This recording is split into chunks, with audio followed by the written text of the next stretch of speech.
What's happening? What's happening? What's happening? And what? Look at that! I got a whole different background. I'm confused. I just transported myself. What's going on, fam? Today is the 20th of September, 2023.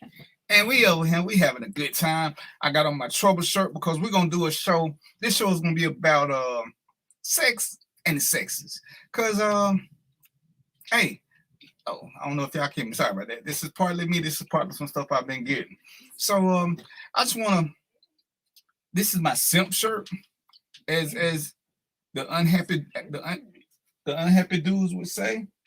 Ooh, look at that! I'm getting a drink. Oh, y'all know it's gonna be cracker lacking.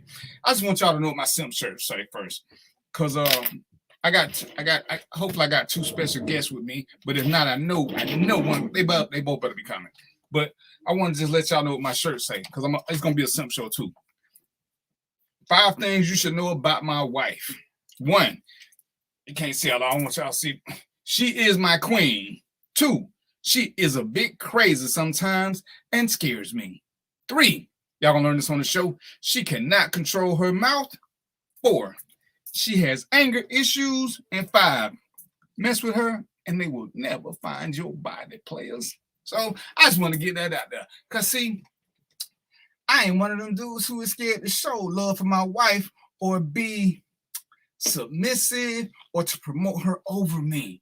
So I'm confused on what this is all about, but I realize it's a whole different brand of dude who ain't comfortable with that, who ain't comfortable with sharing the spotlight with his woman or even letting her lead and being her support system. And so part of this is what we're going to talk about today when we talk about sex and sexes, because y'all killing me with this. And for Mo is gonna be here, I'm sure he is, because he's been talking to me. Mo is married. What Mo chooses to do with his wife is not for me to judge. If it makes his wife happy and it makes him happy, there is no simping when taking care of your woman. There is no simping in the pursuit of a woman that you want to be your significant other. I'm not sure what the ladies call each other, pandering or whatever, but this whole thing about judging people for doing something, hey, it ain't you. And that's all you need to worry about, but you wasn't invited to the party. So quit trying to judge other people or saying them for something that you can't do, won't do, or simply because you're lonely and everybody you want is above your level. That's it. They're just above your level, whether it's financially, emotionally, psychologically, or whatever. It's okay. Some people are out of our league. We don't like to admit that. But when you find somebody in your league, if you really want them, do what it takes to keep them. Stop being a punk and a pansy and, oh, look, I would never do that. That's why you're single. Oh, I would never do that for a woman. Understand, when I do stuff for Trina is not a woman. Trina is my wife, my queen. Okay? So, check yourself before you wreck yourself, and understand this about a grown-ass man with a queen or a significant other. Controlling her mouth is not his responsibility when you flip at the lip. Please believe that. That mouth, them anger issues, if you open that can of worms, that's your package to buy, player. We don't get refunds. I remember a guy told me one time, he said some flip shit, and Trina got on him. He's like, you need to control your woman. For what? That ain't the way she's supposed to talk to a man. I was like, well, from what she just said, she don't feel like she's talking to a man no way, so maybe you need to change the way you do shit. I'm just saying. So I got that out the way. Like I said, we gonna get this on and popping. Go get you a drink. Get ready. I'm gonna put up the phone number. I don't never remember about her, but I'm gonna put up the phone number, and then we're gonna come back. We're gonna get this show popping. My super producer Melly Man gonna take us to a commercial break as soon as she feel like, and y'all know this. I will be back. Be ready. I love Atlanta, a city in the forest. Hi, I'm Jeff Cleveland, seasoned loan officer in the Atlanta market. And whether you're buying a new home, refinancing to do debt consolidation, home improvements, or just to lower your payments, give me a call. I'll ensure that you're treated with dignity and respect, that you're informed throughout the process, and that there are no surprises at closing. Give me a call and let's get started. Itchy, squirmy, scratchy, family not getting clean? Get Charmin Ultra Strong. Go get 'em! It just cleans better. With a diamond weave texture, your family can use less while still getting clean. Goodbye, itchy squirm. Hello, cream bottom. We all go. Why not enjoy the go with Charmin? At Hampton Law, our primary goal is to provide non-traditional yet effective solutions and redefine the approach to client legal concerns. As your trusted legal advisor, we believe in sophisticated, personalized services that eliminate the confusion and complexity sometimes associated with legal matters. Our high standard for client care and concern, coupled with our extensive legal knowledge and skills, make Hampton Law a resource focused on the protection of the client's interest and overall goals. We value our clients and truly enjoy working with them. Visit thamptonlaw.com to conveniently schedule an appointment online. Tamika Hampton Esquire, 1631 Rock Springs Road, Suite 336, Apopka, Florida, 407-494-1471. thamptonlaw.com. Nope. Nope. Come on, him? Ooh, I like him.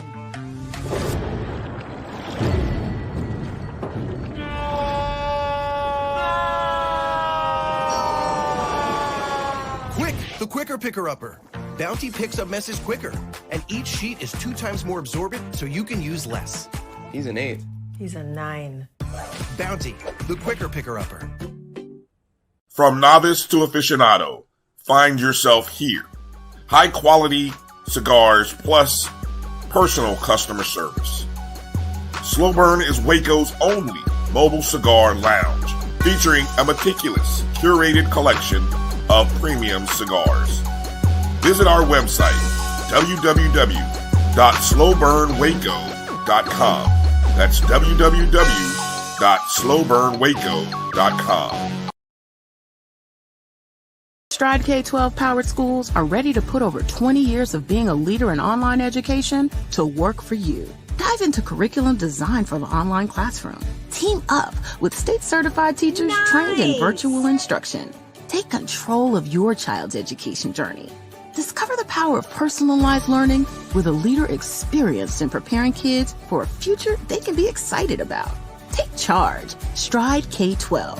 Enroll now for the fall. If you think all pads are exactly the same, think again. This is Always Ultra Thins reinvented with the Always Triple Protection System. This pad wicks gushes 90% faster, absorbs even more so you can feel dry, and locks odors in. Rethink your pad for up to 100% leak-free and odor-free comfort with the totally reinvented Always Ultra Thins. This is always like never before. The Cuvée Group is a Florida-based marketing and training consulting firm. We help businesses communicate to their target audience and engage them in conversation. We also help to expand their audiences, which will ultimately result in growth for those organizations. In addition to being a certified constant contact specialist, my colleagues and I are also certified in John Maxwell Leadership Principles. We use these proven principles to conduct workshops, training, and private coaching sessions for individuals and companies looking to take things to the next level. Contact us to schedule a free consultation. Issues today, don't delay, call Cuvée.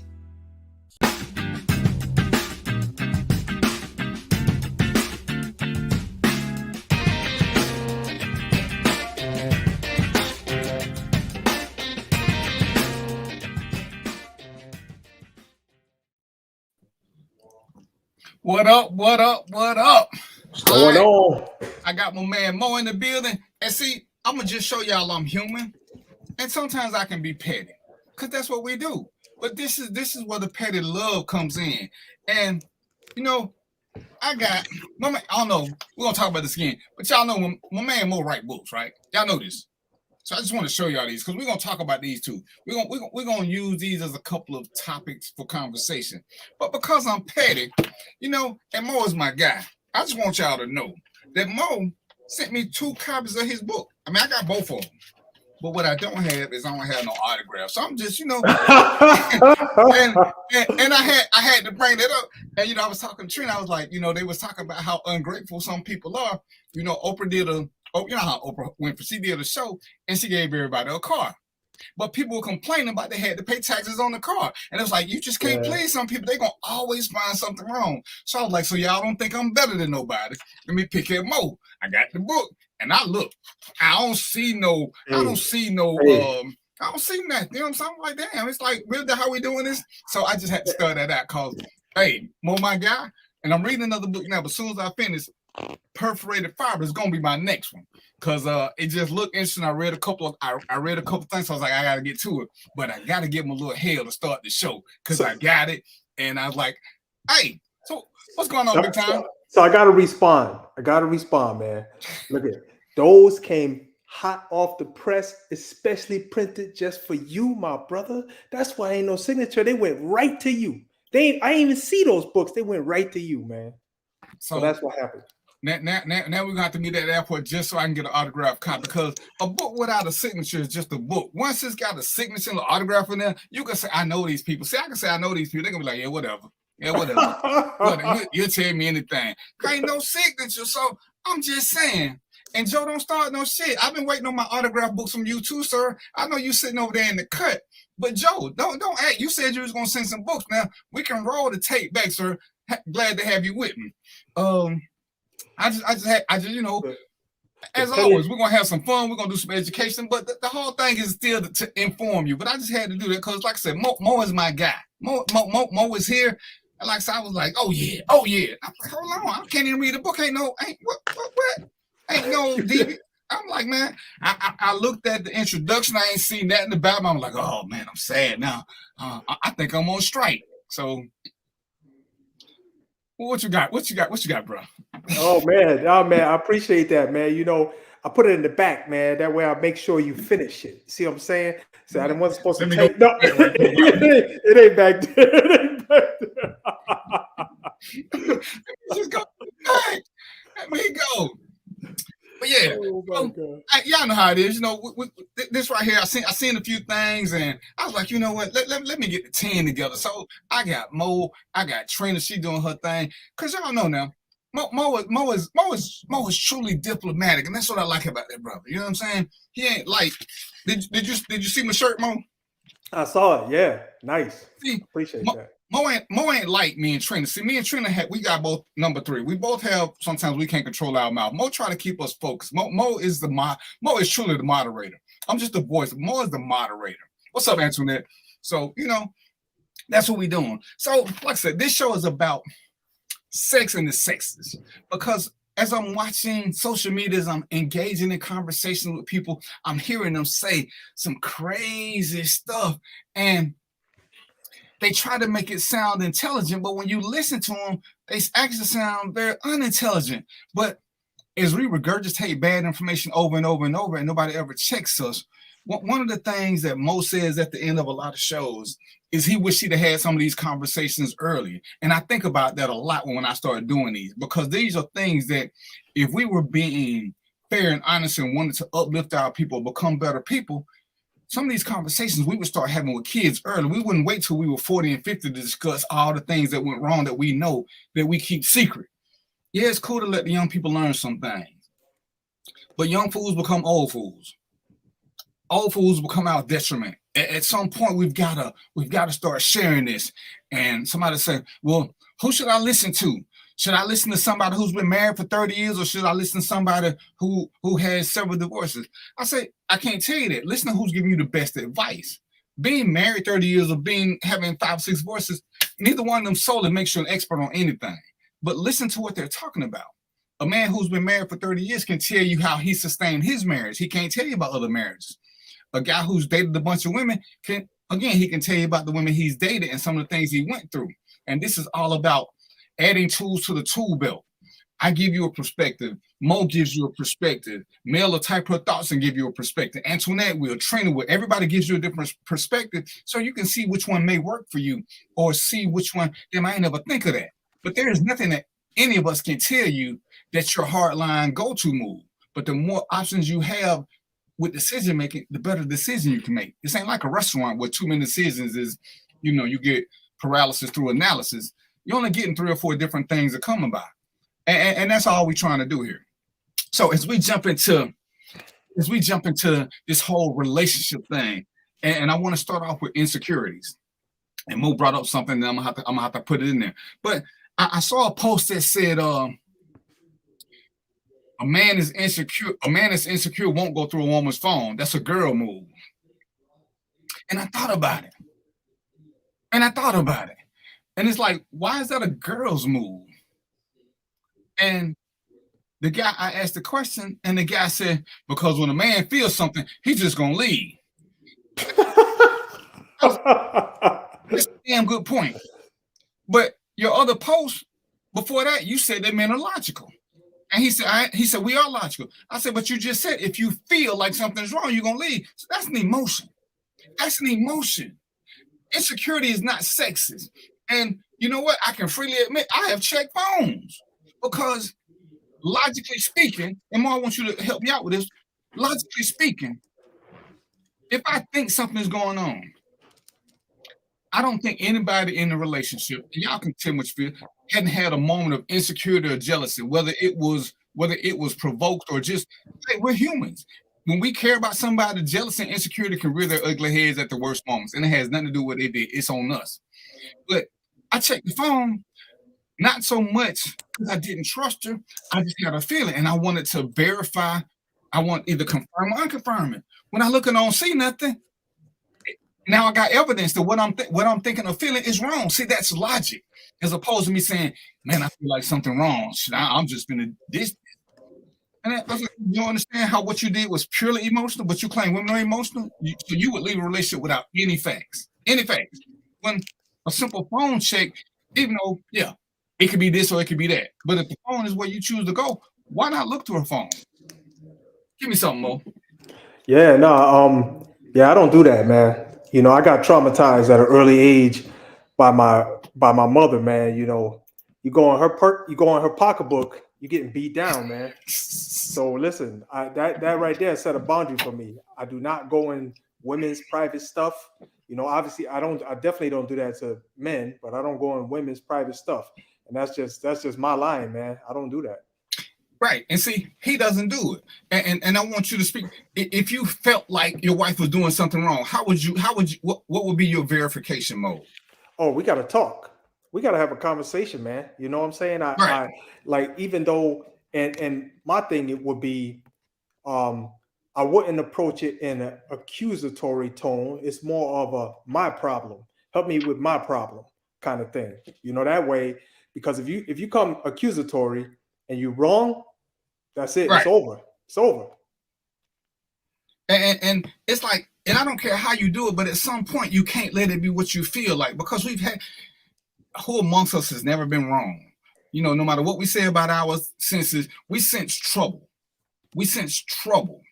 But when you're going through this, a conversation is easy. And yes, they could be lying. And again, if you don't trust them, then why are you there? But sometimes, like I said, I have no problem admitting that I have done this because I needed to confirm that I was overreacting. And it was easy for me to see for myself versus letting her tell me. Because, we talk about sometimes I had a wife. I still have one, but I had another wife. And this is my thought about most arguments when, as most say, you come at me in an accusatory tone. When you accuse me of something, there are only 2 possible answers, and I lose in both of them. And I'm gonna let Mo jump in. When a woman comes at or even a man, you comes at us accusing of stuff. If I confirm what you did, I ain't shit. If I deny it, I'm a lying MFer. So there's no positive answer I can give, even if I didn't do nothing. The only things that will satisfy you is me saying, yeah, I did it. That's it. Because you're accusing me. So there's no dialogue to be had. Because either way, you're gonna call me a nasty name. And that's why you can't. You got to figure out a way to bring it into the conversation. Say, hey, babe, this is what I'm thinking. This is how I'm feeling. You know, tell me if I'm missing something. Tell me if you think it's me or whatever. And it's great when you can have that conversation, but you can't have that with everybody. What you got, guy?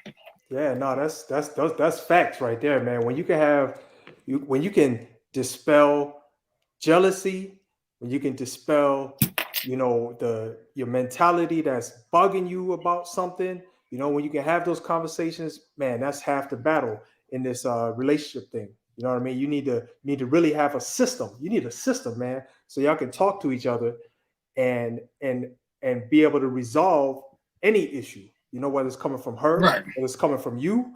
That's a system you need to put in place. If you don't have that, it's not gonna work long term. It's just not gonna happen. And Melody says, being innocent, I'll get offended at the fact you even bringing this up to me. Yep. And this is the thing, though, and this is where we got to let go of some of our preconceived notions. If there's a problem brewing, what is the worst thing you can do if there's a problem brewing? Hold on to it, because it's going to fester itself. The easiest way is to snap it early, because if you're innocent and we talk about it early, then we can both go into a happy relationship. But Melody, being innocent and that's a wonderful thing. But if I feel a certain way and I can't address it, it ain't gonna go away. It won't go away. It's kind of like being hungry. If you don't feed me, the hunger gets worse. And then what comes after the hunger, you become attitudinal. So at some point, you have to accept if you're having an open and honest relationship, your man or even you should be able to discuss any discomfort you have without being accusatory. And that's a perfect word. Don't be accusatory. Just say, hey, this is what I'm thinking. Because you could have done something, Melody. Mo could have done something that was totally innocent that somebody told me, and it, to the person, it looked guilty. To me, it didn't. Trina can go out on a lunch date with somebody. Trina told me her cousin's in town, and they going out somewhere to eat. So one of my friends, good friend, who don't want no trouble, but all he sees is Trina laughing and chuckling and being friendly with some guy who just happens to be family. So being a good friend to me, he said, "Yo, man," he sent me a picture. "Hey, I ain't trying to get in your business, but your wife up here being real chummy with her." If I see it, there's nothing, because I know what it is. But if I hadn't, it's not the same thing. But if I don't know that Trina's with her cousin or somebody, it could cause problems. So I need to say, hey, babe, who is that you with? And the best example I can give is my ex did this. She was at lunch with one of her coworkers, and one of my friends sent me a picture of them sitting side by side, being awfully chummy. And I sent her a message and asked her, hey, babe, what you do for lunch? And she replied, nothing. I've been at this computer all day. What? So I'm like, so then, you hungry or something? She's like, nah, I just get something to eat when I get off work. So to me, clearly she was lying. You was just eating. I got the visual. You got receipts. But had I came at her accusatory, it would have been a harsh conversation, even though it worked. You just say little things that get you there. And I would rather Trina say something to me about a misgiving she got so we can address it early, as opposed to it fester and she hold on to it as something I said that was right or wrong. So look, okay. Go ahead. I was gonna say, man, this story I'm about to tell it's not about cheating, but it's the fact of it kind of justifies having that communication. One time I was walking by the couch, I was getting ready to sit down, and before I did that, my wife was fine. We was laughing and joking and whatever. And then, after I sat down on the couch, she was mad as hell. She had a scowl on her face. She was looking mean. I'm like, I had to ask her. I was like, what's going on? She said, when you passed me, you kicked my baby toe. You know how sensitive them baby toes are, man. She was mad as hell. And at that moment, I just learned that, that's how important the conversation is. I didn't know I did it, but she knew I did it. But if she didn't tell me, there's no way I could have addressed it. No way. And that's one of them things I think we need to address. There she is, the beautiful Trina Marie. So, have you heard the conversation thus far, darling? I heard a little bit. I don't really know what y'all talking about exactly. Okay, we're talking about how to deal with insecurities, and the first one I was dealing with is checking phones. That checking phones is not just a girl thing. It's a way to prove or disprove a theory. And remember, we talked about this while the guy said, "Oh, only women check phones, but I'll leave if I feel something." But he claims to be logical, but he just said off an emotion he would leave. So, and you know, without giving too much detail, if you have an issue or something with me, what is the best way? What is the best way to prove or disprove your intuition, which may or may not be right? You're asking me a question. You're asking me. Yes, ma'am. I'm gonna ask to see your phone. You know, you so good. You just gonna delete all your stuff, but you know, I'm gonna check the phone. The phone, the first place to go. Absolutely. Right, but I mean, how would you bring it up in the conversation? Would you try to have a conversation before you check the phone? No. Let me see your phone. And I'm gonna say why? Because I want to see it. Because I want to see if you're doing something you ain't got no business doing. Okay, and see, there's a whole nother thing, and you know, we're at a different place, because I think Antoinette said she wouldn't do it, and Melody said she would, being innocent, she would even get offended. But again, if you don't address these issues, they wouldn't do it. They wouldn't check phones. Yeah, or they're not even gonna have conversations. Mo say he don't check them because, you know, I get to being scared of purse. I ain't going to buy the purse. You know, I'm traumatized by going in women's purses, but that's a whole different issue. But at some point, we do have to check these, and I guess the real bigger issue is how do we deal with insecurities? There's no feminine way or masculine way. And insecurity is an insecurity. Being afraid to check something or just basing it just off how I feel, to me, that's kind of, men do that because we're emotional. Men says no need to ask questions I can get for myself. But what can you get, Mel? If he thinks something, he can't check your phone, how's he supposed to get the information? Because if we're doing it wrong, most of us ain't going to admit it. So we have to everybody kind of has to go into sleuth mode. Because I never check no phone. What's that? Grown people need to be self-regulated. Explain. What does that even mean? What, grown people don't do stuff they ain't got no business doing? Like, come on now. What does that mean? Grown people need to be self-regulated. I mean, like, what does that mean? Grown people do stuff they ain't got no business doing all the time. Grown people lie all the time. Grown people cheat all the time. You know, so should be a lot of things should be in play, but it is what it is, right? And me and Darren talk about this all the time. It's being played, especially when we listen to the Strawberry Letter. You know, it's like a lot of times I find that women are allowing a lot of bullshit slide by just so they can say, I'm not insecure. I'm insecure. I'm all that shit. Call me what you need to call me. Give me that phone. Yeah, and it's one of the things. I think we play too much to what people feel, how they do this, you know, and like what Trina's saying, me and Mo cool as hell. We ain't never met. If Mo came to town, at best, Mo could stay here one night if something happened. Mo can't stay here for long because why tease Trina like that? It's like, oh, you insecure. Mo ain't gonna do nothing with your wife, right? I hope that he wouldn't, and I hope Trina won't do nothing with him. But why do you expect humans not to be humans? Humans are naturally attracted to humans. Good people are attracted to good people. So if Mo is good people and Trina likes good people, ergo they're automatically attracted. So why tempt this? And as Trina said, everybody want to holler, I ain't insecure, And sometimes it ain't about being insecure, it's about being safe. Why tease a hungry dog with a steak? Who does this? And I see y'all saying what y'all ain't gonna do. And it's easy to say this, but Trina, they also be the ones getting played. And then somebody, I never saw it come. I know, because you ain't look.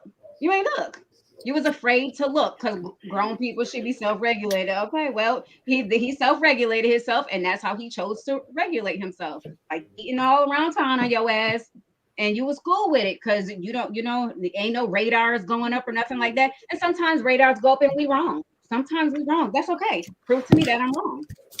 I don't understand the harm if you ain't doing nothing, I can't find nothing. You know, I hear people say that, oh, if you looking, you gonna find. No, I'm not. If ain't shit there, ain't nothing to find. What you talking about? I don't look through your phone before and like, oh, ain't shit here. So I just gotta put it down, slide it back, and act like I ain't never seen it, you know? And if it's deleted, then theoretically, guess what? That just means it's all to the good. At least I'm smart enough to delete it. It's kind of like, what's up, Robert? It's kind of like, and I hate the phrase, it's kind of like when women say, I don't care if he cheat, just don't let me find out. Be good enough that it don't get back to me. And that's all, at the end of the day, that's all most people are saying. Don't be so sloppy that you made it easy for me to find out. She ain't gotta hire no detective at $500. All she gotta do is look through the phone and get a quick check. And if that phone proved that she wrong, like guys who swear they don't do it, but I know they do, then life is good. But you ain't gonna say, oh, I checked the phone, I didn't see nothing, so we good. It's just a quick little thing, except, Trina can actually say, give me the phone. Times I've been wrong, times I ain't been wrong. And then we got to go from there, because it just is what it is. But insecurity is not sexist. And men try to act like they're so strong that nothing bothers them. But I think we have the worst overacted imaginations. When we think something's wrong, we go to the furthest extremes of hell, because that's what we are. And it's funny, because most guys, I'm just leaving. Well, very rarely do you hear women say, I'm just leaving. They want to have a conversation. It's something you got to have the conversation, because it's something that's festering. We want to make sure that, at least for me personally, I want to make sure that I did everything that I could to try to make it work first. To just jump up and leave. It's like, did you even want to be here? Like, you're not even trying. So maybe you should just leave. Yeah, maybe you should. Yeah, y'all headed into a new space, because I can tell you, maybe I could just speak about me, but I think this applies probably to most guys. But most guys want to act real strong and tough, in front of the woman. But then if they leave, or the woman leaves them, they in the corner crying like a little puppy. Ain't nobody gonna know about it. But that's what happens.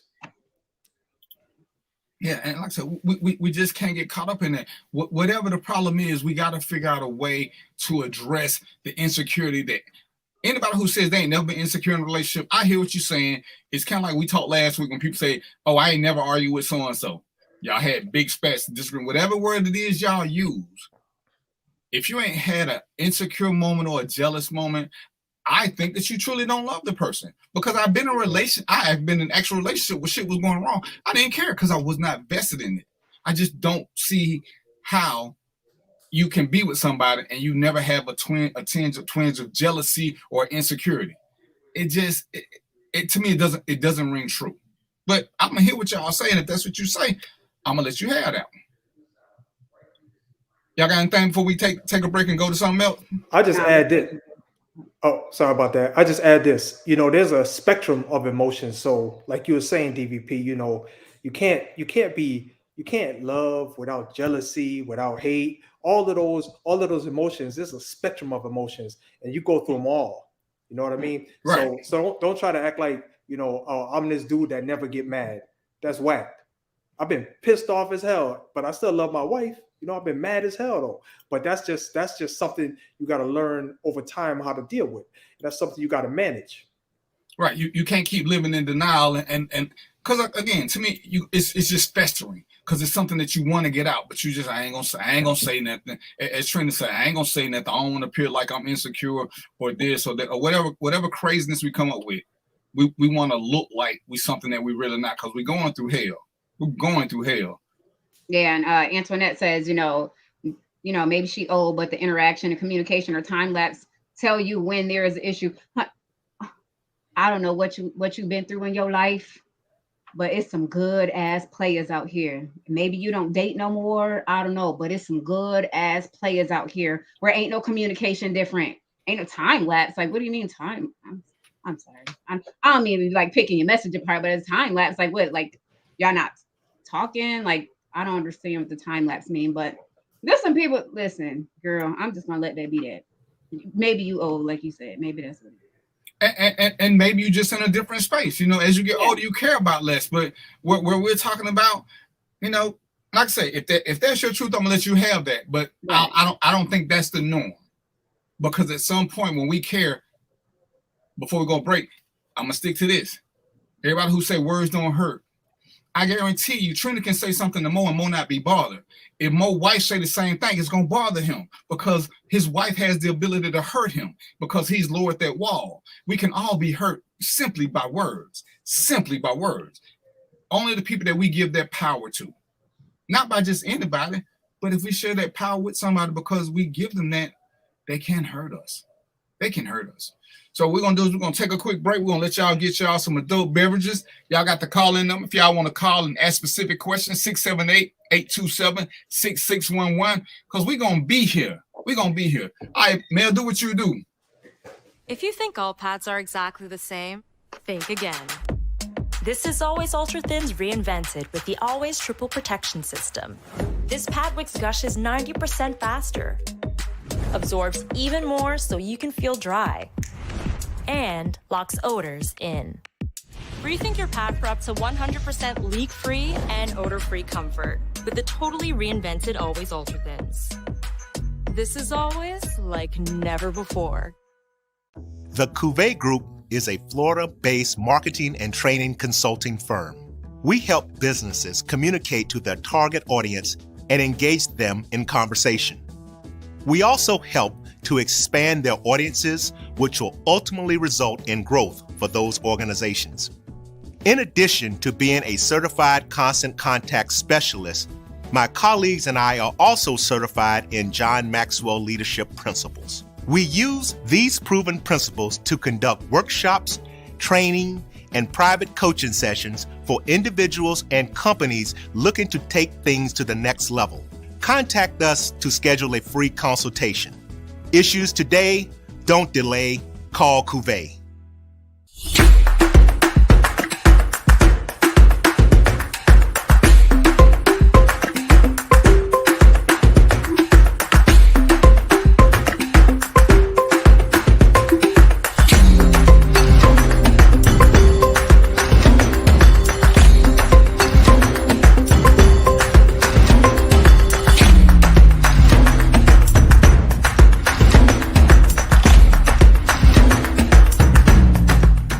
Looking for the latest information on Southern University sports, the Southwestern Athletic Conference, and HBCU athletics, there's only one place to go. Tune in to the Carlos Brown Show, exclusively on the Black College Sports Network. T. Madden and Associates is a sophisticated and experienced law firm located in your neighborhood. We're turning injury to cash. T. Madden and Associates obtained almost $2 million for my injury. They turned my injury to cash. Now, we can't guarantee how much your injury is worth, but we've recovered millions for our clients. Call T. Madden and Associates at 833-PAID-123. That's 833-PAID-123.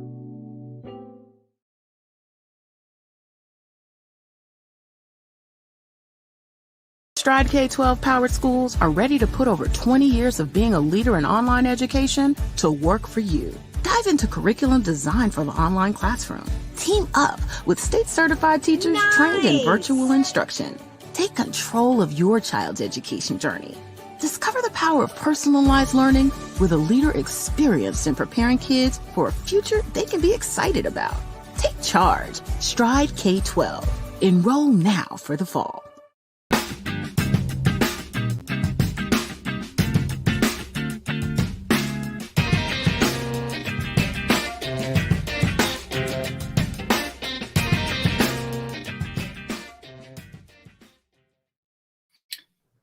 What up? What up? What up? All right. Bobby said something right quick about love is hate and hate is love. And I'm gonna tell you why I disagree with that. And I'm gonna let Trina and Mo have their say. They're not the same. They're both strong emotions. I read Dr. Martin Luther King's book Strength to Love, and he had a passage in there that made me change how I deal with people. I believe, based on my own personal experience, when you hate somebody, you cannot truly love anybody else because that hate is all consuming. To me, love isn't all consuming. It's a great thing, but it is what it is. Can you love and hate the same person? Absolutely, but they're not the same. Like I said, hate is just such a strong negative emotion. It's hard to overcome that. You have to give that up. And until I gave that up, I can honestly say I never truly enjoyed some things in life because it consumed me. I was so busy hating 2 or 3 people that even when good stuff came in my life, it had a point where it could go to. It wasn't going to override the hate. Trina, what you got for me, babe? I agree with you. Yeah, especially with the what do you say? Hate can stop you from loving, but love can't stop you from hating. I agree with that. I mean, I just agreed that they were both strong emotions. What about you, Mo? Yeah, I'll say, really, this is how I feel about it. Hate is easy. Hate is real easy. Love is much more difficult because you got to have forgiveness. You got to have understanding. With hate, man, you could just go all out. You ain't got to think about nothing. You could just hate somebody and just to hate them. So it's a difference between one is difficult and one is easy. And that's a great analogy because we always talk about people who don't want to work for it, want to take the easy route. They always take it is easy to hate. Love is hard work. Love is hard work. You go through trials and tribulations. You don't go through trials and tribulations with people you hate. You just hate them and you just there. When you love somebody, you're gonna go through ups and downs. Who if you hate them, and I'm not talking about you get mad at your lover. Somebody who you hate, you don't love. What ups and downs do you go through with people that you hate? You generally try to not be around them. You don't want to negotiate past that. You don't want to go from, well, I don't hate, I'm gonna stop hating you. I'm just gonna not like you anymore. I don't see that. What is it you think you're disagreeing with, Mo? I mean, I'm sorry, Antoinette. Yeah, I like to hear what she's saying. Yeah, that's an interesting thing. What is it? Because how much does it take to hate? Nothing. No, it doesn't. To hate takes work. To stay mad. Somebody can do something, you can hate them. There are very few things somebody can do and you'll automatically love them. You can do one something and people will hate you, period. So I'm confused. It doesn't take work. You could just be the wrong color and somebody will hate you. You see what I'm saying? I ain't do nothing to you. I'm just the wrong color. You know what I mean? Mm-hmm. But to love somebody, it's much more difficult. Okay, we'll let you disagree, but you're gonna have to come up with a better example than that. Because white people, I hate to use an example, but lots of white people hate black people. Lots of black people hate white people. It don't take nothing. It don't take nothing other than being what they are. But if somebody breaks in the house and harms one of us, Trina gonna hate that person. There's nothing they can do to make her love. Trina can get a flat tire. The guy can help her change that flat tire and fix it off. Trina ain't gonna love that guy. Trina's gonna be appreciative. But the guy that ran her off the road, she gonna hate him. And to stay mad, you don't have to justify the emotions. You don't need justification to hate somebody. You can just hate them just because you hate them. That's it. You don't try to justify hate. Or you can have a false justification, right? Mm-hmm. When you love somebody, ain't no false justification. It's got to be legit. Right. But we can fall out of love. Very few people fall out of hate. It just don't happen. But we'll let you have that one. Because everybody has their own reality. And Robert said something too. And it's actually a very good point. He asked if when he speaks to Trina, does it make me jealous? And I know you were asking jokingly, but a lot of people are insecure about their partner being spoken to or speaking to members of the opposite sex. And to me, that ain't a jealousy. That's a whole different level of insecurity. And I have seen it. I've seen, one of the ladies that inboxed me that said, her husband, when they would go out to eat, she had to be a racehorse. This is all she could do. If she turned her head to look at the waiter, he would go crazy because he would think, why you got to look at him? That ain't jealousy. That's insecurity. And that's insanity. Go ahead, Mo. I just want to add to that because what that question is really saying is whether or not you trust Trina. If you trust Trina, you know how she gonna operate whether you're there or you're not there. So nothing else matters. And I think, and this is where we can really talk. Is it that I don't trust Trina, or I know who I am, and I don't trust me because I think she may be me? Because that's right. We talked about this. People who are guilty will often accuse other people to keep them on the defensive. Mm-hmm. You can't see what I'm doing because you're too busy trying to defend yourself to keep me happy. But I'm doing the same shit. And it's like, man, this ain't shit. Hey, look this way. Why you looking? Why you smiling? Why? Because this is what I'm doing. Yeah. Again, the crazy ex I had accused me of cheating. And it's so funny because she was like, I know you were cheating. I was like, when? She's like, I ain't got to tell you. You know when you did it. I said, so how in the hell am I supposed to defend it if you can't even give me a timeline? And it's like, go ahead. I was just gonna say you was out cheating when she was out cheating. That was the problem. Right. But you can't tell me when I'm supposed to be cheating.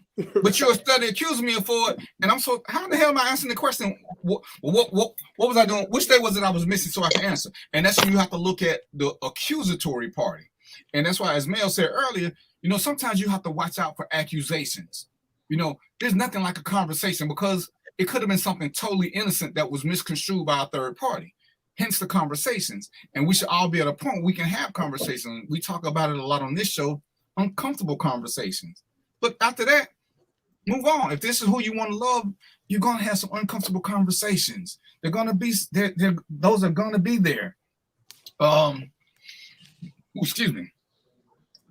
So, and Mo brought up something, and we talked about relationship PTSD or hangover, because we will come into a relationship not ready for one, and we will bring that baggage with us. And I can only speak from a man's, well, I can actually, because I've dated women, but when you got that and you're bringing it, and the PTSD is whatever the last person you would hurt you, so whatever this other person do, you're constantly, you got them there. You're not well enough to date. You're not well enough to date because you're holding this person accountable. And Mo, I know you've been married forever, but while you were dating, was there any relationship that you ever had where nothing was ever done wrong by anybody? Where nothing was wrong. No, nothing was ever done wrong. I mean, so look, so that question is complex, because in my eyes, I might have seen it as wrong, but somebody else might not have seen it as wrong. But for me, there was always something wrong. And, I had to fix it, or get clarity or whatever. But that's in my own mind. And once I fixed it for me, then I was good. Trina? Have I ever been in a relationship where no one has ever known? Right. And that's insane, because things are going to be wrong. And if you bring in baggage from another relationship, it compounds up, because you're not healed from what went wrong the last time. So as soon as you see this, oh, the last guy did this and this is what he did. Oh, that's what the last girl. And it's like you're not ready. You're the actual problem. You're the actual problem because you haven't taken the time to heal. And the question was, who suffers from this most? And I said, it's a two-parter. Men won't acknowledge this because we always have to appear strong. Women won't acknowledge it because they don't want to be preyed upon. If a woman tells you, oh, last guy that did this, yeah, we go out our way to ensure her we won't do this, but we know what her weakness is now. And nobody wants to appear weak. Men have to appear strong. Women don't want to appear weak. They don't want to be strong as us. And so you get it. You get the defense from both mechanisms. But you have to be, in my mind, you have to be in a space to date if you want to date. If you just want to play the field and live single and have fun until you're ready, that's a whole different thing. Dating for the context of this show means having a serious relationship with somebody, not just hanging out and chilling. This means that you actually thinking about building towards something. So we don't get confused about what dating is. Yeah, and you don't. Oh, sorry. Go ahead, DVP. No, do your thing, bro. I was just gonna say, it's a thing where health is important in a lot of different spaces. You don't get in the NBA or any of these high level sports programs if you got injuries or you got problems with your body, you know what I mean? Or you're not in shape or you're not fit to do whatever it is you want to do, whether it's playing basketball, baseball, volleyball, hockey, whatever. You don't get in there because you got to make sure you're ready. So that's the same thing with relationships. You can't come in all jacked up and hurt and expect the relationship to fix your problems. That's not the way it works. In fact, you're going to just cause problems if you come in that way.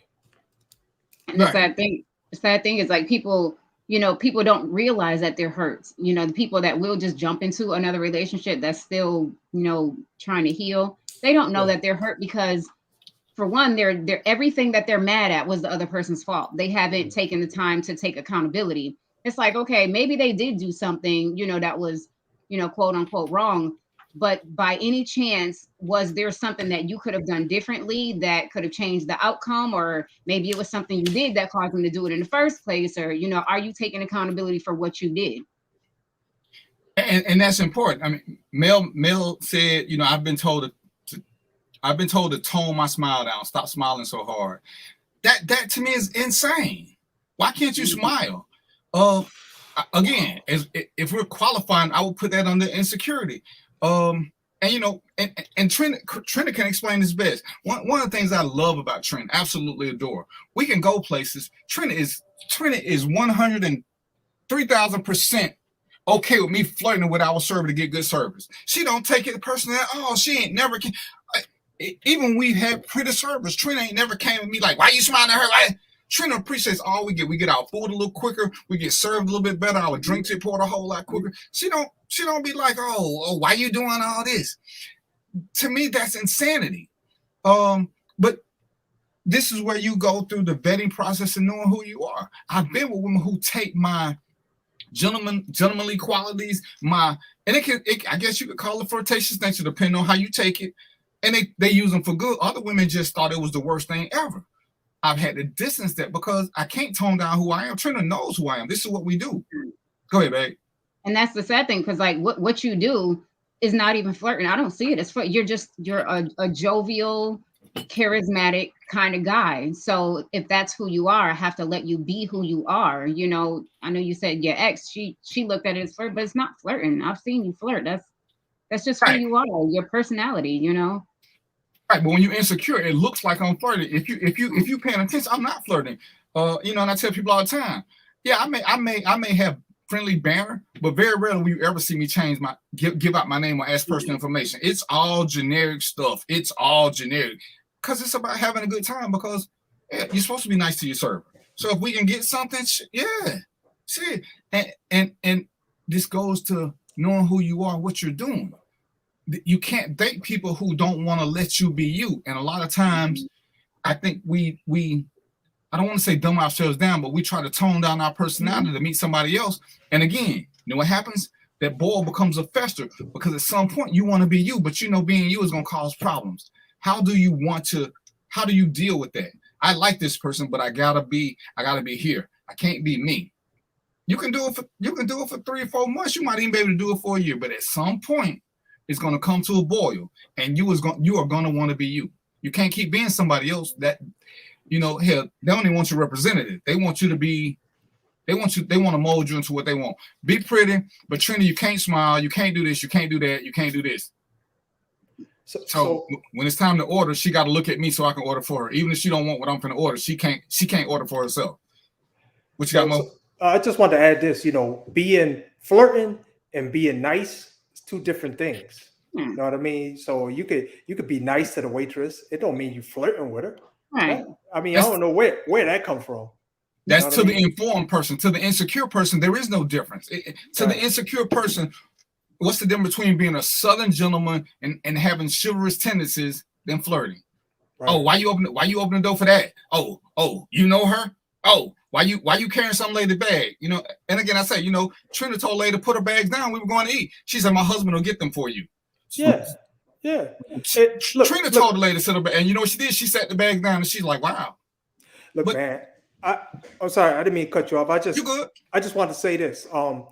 So my wife probably would have been pissed at me if I would have passed this lady on the highway who had a flat tire, and when I stopped to help that lady out, turns out she was 8.5 months pregnant, and she was stuck on the side of the road. Nobody stopped, and all the cars going by, right? So I stopped. I helped out. I told her to get in my car. She was a little apprehensive because she ain't know me. You know what I'm saying? I understand that, you know, but I got her home safe. And then, you know, I told my wife about it. But I mean, you know, you need people to do stuff like that. And if your wife or your lady going to get upset with you about that, that's a problem. You know what I mean? Right. Especially when it's genuinely who you are. Yeah, right. I mean, you know, when people talk to Trina, she genuinely has a smile. She can be very effervescent. I'm gonna use that word. That don't mean that she flirting. It just means that's who she is. And oh, did you really have to smile at that guy when you was telling him about this? And who does that? And these are the things that we have to start doing because, like I said, men hate to be called insecure. I ain't insecure. Player, that ain't jealousy. That's an insecurity. Women will do it. And this is one of the things where I said insecurity, jealousy, they're not sexist. They're not sexist. Your response to them is not sexist. We can respond in different ways. We can respond in the same way. But I hate when dudes try to act like, real men, hey, I got this. I'm always secure. Player, ain't nobody always fucking secure except the dead. And that's just because they don't have no more emotions.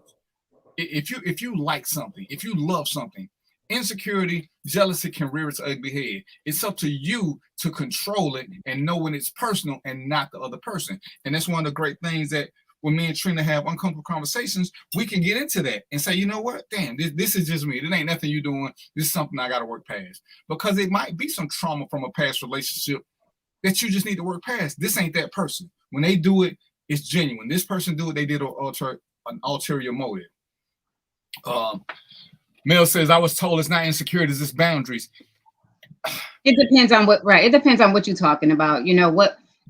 That's one of those things. Like, I would need an example. Like, what are they saying is not insecurities and is about boundaries? And the whole thing is with security or insecurities. I mean, some people think that insecurities is just how you feel about yourself. Like, you feel like you're ugly. Like, insecurity very rarely has anything to do with how you think you look.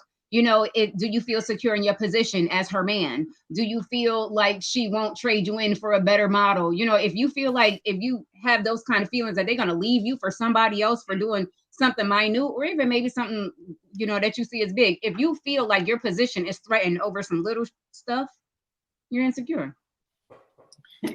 And Bobby, that's a good point. And it took me the longest to realize that. Bobby says some people are naturally charming. They don't focus on themselves. And I think, and a lot of times in when I'm out in public, I have naturally charming tendencies, because I'm polite to men too.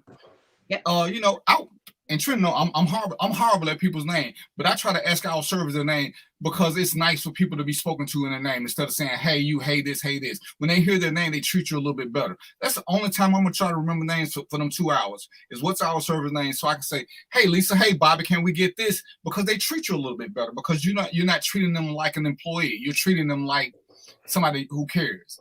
And one of the things I noticed about you, like, you know, I guess I could have taken the time to just only focus on women's reactions, like when you're talking and stuff, but everybody loves you. Everybody. It doesn't matter if it's a woman, if it's a man. It's like you just get everybody like all into you and smiling and laughing. You're just very charismatic. And, you know, if you can't handle that type of person, that's one of those things you need to know within yourself, and just, you know, don't get with that kind of person. Right. You know, it's like, so now my name going to be Raymond, aka Raymond/Chris. Ain't that the show? Everybody loves Raymond and everybody loves Chris. So they're going to be my aliases. But yeah, and this is one of the things. I mean, this is, there are those of us who can handle it, and we seek those people out because we compliment each other well. It's complimentary when I know Trina ain't going to be bitchy to our server. When she will smile, she ain't going to look at them. We've seen pretty servers. Trina smile at them just the same. She talks to them just the same. And it's a great thing, but this is where you have to manage your jealousies and insecurities and know what the relationship, your last relationship disconnect was, so that you don't bring that PTSD to the new one. And even with the hangover, and the relationship hangover is when you like something so much from a last relationship that you're trying to force it on this new relationship. That's a bad thing. Oh, well, my ex used to do this. Why you don't do that? Well, shit, I ain't your ex. And this causes another problem with the other person. I'm not that person. If you like this so much, why are you here? Well, they did other stuff I didn't like. And, you know, it's that 80-20 thing. You can't make somebody be somebody else, but when you got a relationship hangover, you know, as Trina loves to say, you really ain't over that person. If you miss that so much that you want to hear, then you still you shouldn't have left the other person. Because if we're being true, you're still into them. Whatever they bad stuff was, you like their good stuff. That one little something they did so much that you want somebody else to do it. You can't do that. That's the relationship hangover in my mind. What y'all think? Yeah, so I was just gonna add that you know, I think people learn about themselves as they go through different relationships, and you need to kind of put your little inventory together and bring it with you, right? There's stuff that you like, stuff that you don't like. Now, if that last person did something that I like, I'm putting that in my inventory, and when I go to my next relationship, I'm gonna ask for that, or I'm gonna say, yeah, this is this kind of thing I like, but I'm not gonna keep reflecting back to the past relationship. It's all about me. You know what I'm saying? Right. You got something from back? No, just, you know, like what you said, you know, I feel like anybody who just keeps going back to conversations about their ex, be it good or bad, this person is still on your mind. This person is heavy on your mind. Every time something come up, you always bring it up, your ex. You know, you could be dogging them out to the fullest, but you're still thinking about them. You're still talking about them. So go get over them, then give me a call, you know. Right. It seems like every time you bring them up to me, it's in a positive manner because I ain't doing what they did. So let me do what they did and leave your ass too. And you know, I just want to add, man, you know, when people do that, That's straight up bullshit. Because I'm gonna tell you, all they doing is cutting a small piece of that pie out. All that bad shit that person did, you ain't gonna hear about that. You just gonna hear about that little sliver. Oh, that was so wonderful over here. You know, you don't hear about the rest of that stuff, that the bad shit that they did. So, you know, just discount that all. Let me just get this quick disclaimer right quick. Y'all know Trina gave me something to drink. I ain't sure what's in here, but it's got me feeling a little leftish. So if I make a post about something about me being taken advantage of, just realize I was drugged prior to. So if I say something, understand I didn't check the contents of this drink first. So I just want y'all to know in case something happens, where to look first. Okay, I just want to put that out there because I'm trying to read these comments and it's like they coming across real slow to me. They coming across real slow motion. It's like, damn, you know what I'm saying? I'm 3 comments down. I made it extra flavorful so you don't taste it. Hey, Mo, did you see how she did the whole neck thing? That's the sound of guilt, child. I'm an investigator. That's a guilt sound right there. Joe, you see this now, so you my investigator player. So stay focused on this one. Let's take a quick break, and I want to talk about the sex. I want to talk about the sex power dynamic. So, Mel, can you take us on a break whenever you get a chance to? Get y'all a drink, fellas, ladies. Come on back. Y'all know what it is. Supermarket sushi, really? No. Wait, Troy, you work here? I'm never not working. Like Head & Shoulders Scalp Shield technology, up to 100% dandruff protection, even between washes. Never not working, huh? Oh, Troy, you're such a good teacher. Yeah, I know.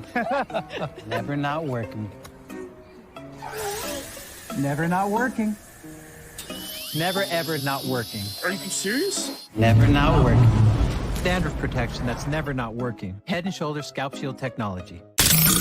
The human voice has always connected audiences with experiences. Major brands all across America have trusted Kever's voice time and time again. Conversational, powerhouse, intelligent, and sincere. That's the voice you need for your creative marketing process. KEAVERSVOICE.com. Kever's Voice, Kever's Voice, KeversVoice.com. Always on, all the time.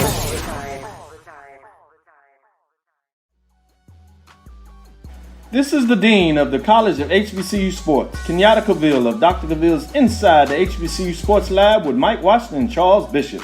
Come mix it up in the lab where the course lecture is in session every Tuesday from 6 o'clock p.m. Central Standard Time on Facebook Live, YouTube Spreaker, or the BCSN app, as we discuss all things about the HBCU sports culture, including exploring the week that was in the sporting HBCU diaspora, as well as the upcoming week of HBCU sports. With me, the Dean, the College of HBCU Sports, on Dr. Cavill's Inside the HBCU Sports Lab with Mike Washington and Charles Bishop. Course lecture dismissed. At Hampton Law, our primary goal is to provide non-traditional yet effective solutions and redefine the approach to client legal concerns. As your trusted legal advisor, we believe in sophisticated, personalized services that eliminate the confusion and complexity sometimes associated with legal matters. Our high standard for client care and concern, coupled with our extensive legal knowledge and skills, make Hampton Law a resource focused on the protection of the client's interest and overall goals. We value our clients and truly enjoy working with them. Visit thamptonlaw.com to conveniently schedule an appointment online. Tamika Hampton Esquire, 1631 Rock Springs Road, Suite 336, Apopka, Florida, 407-494-1471. thamptonlaw.com. Majesty is a premium health and wellness tea line focused on bringing delicious yet healthy tea blends to the community. Filled with an abundance of vitamins and antioxidants, we work to blend teas with exotic spices and fruits to produce scrumptious and wholesome beverages. So check us out at mymajesties.com. That's MyMajesties.com. My Majesties, an Urban Passport member.